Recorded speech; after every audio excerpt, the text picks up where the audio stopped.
What's up, YouTube? Welcome back to Gadget Beer. Today we have the new G3 tips and tricks. So without further ado, let's just get right into it. So one of the biggest annoyances that this phone has is the way each of the four corners are designed.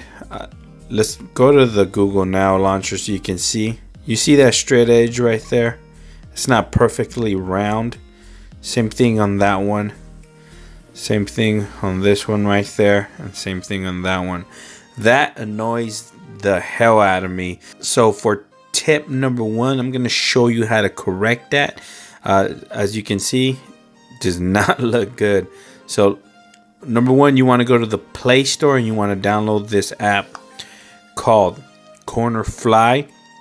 So there is a paid version and a free version. I have the free version because the free version does exactly what I need it to do to correct it. But if you want to go ahead and pay for it, by all means, support the developer and pay.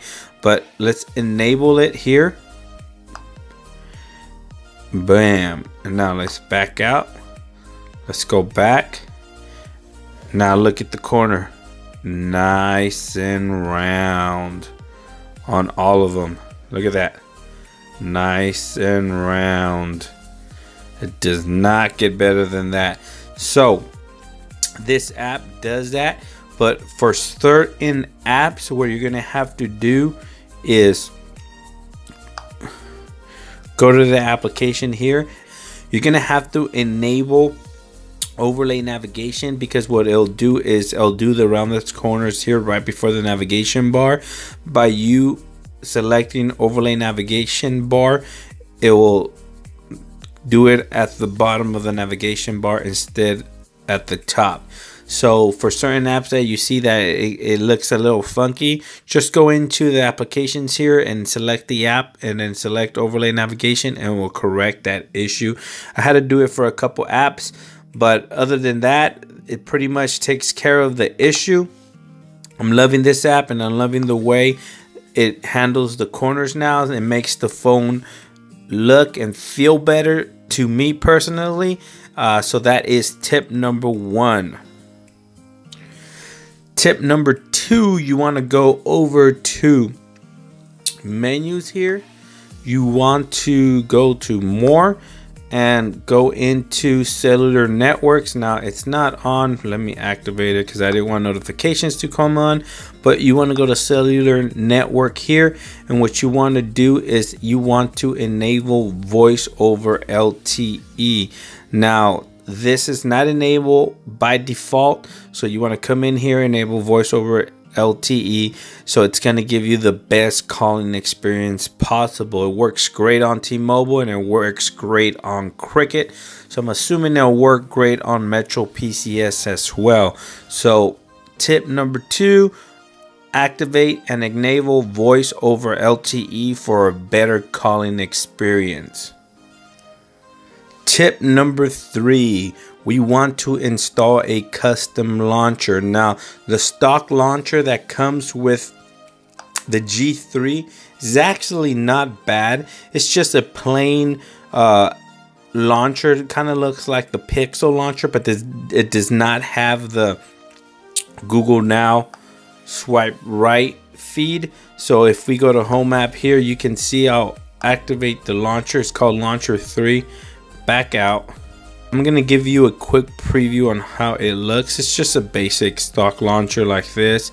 Just swipe up, down. So it looks like your basic Pixel launcher without the Google feed. Even if you hold, you got your wallpapers, widgets, and settings there. So let's go back to the Home app here and let's select Nova Launcher. So I selected Nova Launcher because it's basically stock Android with added features and options. So this is Nova here, and one thing I like about Nova is if you download the companion app, you get the Google Now feed here when you swipe right, which is awesome. It's a fully functional feed, so it's basically like the Pixel feed here, and you swipe up, you got all your apps here. Back out. But you don't have to choose Nova. I just recommend Nova basically because the phone's launcher is pretty much a stock Pixel launcher without the Google feed. So if you want to get that Google feed, go ahead and download Nova, or you can actually sideload the Google APK as well. That will actually also give you the Google feed launcher when swiping right. So tip number 3 is utilize and pick the best launcher that fits your needs. So moving on to number 4, this quick and easy. Let's go to menus, let's go to display. So what we want to do is deactivate adaptive brightness. It does not work that well. I don't know if it's an OS issue or something, but the screen does not really adapt to the light level outside. It's kind of iffy, so I just went ahead and shut it off. So tip number 4, disable adaptive brightness. So while we're in the display menu, we're gonna go ahead and jump to tip number 5. So what we want to do is take advantage of the real estate here. This is a HD plus screen, so a lot of the fonts sometimes look big, the icons look big and stuff. So what we want to do is just go over to display size here. As you can tell, it's currently on the small display size, but if we were to go over and set it to default, as you can tell, it blows up everything. Everything just looks big and clunky. But what we want to do is keep it small and take advantage of that real estate. You can also do that with font. So I currently left it at default because we minimized the display to small. But if we were to go ahead and set the text, the font size to small, as you can tell, it gives you more text you can read within this screen. But to me, it's just a bit too small, so I'm gonna go ahead and keep it default. Let's go back into the setting there. So I have my font size set to default and my display size set to small. So that is tip number 5. Customize the display to your liking and how you prefer it. So we just set up our display to our liking. So let's go ahead and back out of the menu and go and head over to tip number 6, which is gonna be sound. This phone just has a one bottom firing speaker, but as you can tell, it just did a cameo right now. Let's go over to sound enhancements and make sure you enable speaker boost. Believe it or not, the speaker on this phone is actually pretty good. It's loud, it's crisp, and it's very impressive for this $200 phone.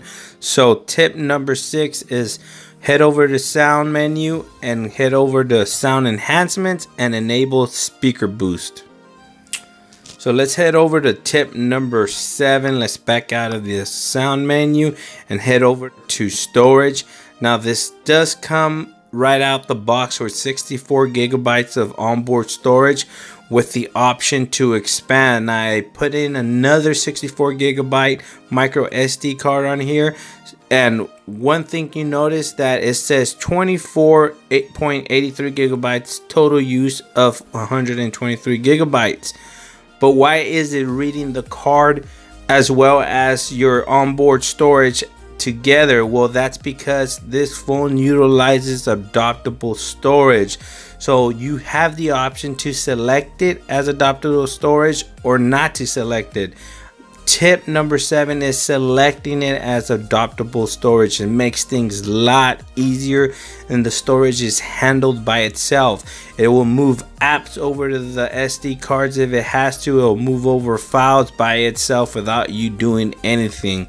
So click the link there or there, I don't know which way it's going to belong. I do have a video coming out showing you how to set up adoptable storage, so make sure you go ahead and watch that video. So tip number 7, use adoptable storage when using a micro SD card. Now let's go back to the menu here. So tip number 8, or trick or tips, is system gestures. So if you're one of those guys who love to use gestures, this phone has it. And they're pretty handy. You have a slide to capture a screenshot. So you slide 3 fingers down to capture a screenshot. You have slide to launch camera. You swipe 3 fingers up to launch the camera, and you have a slide to adjust volume. You swipe 2 fingers together upward or downward to adjust volume, which is awesome.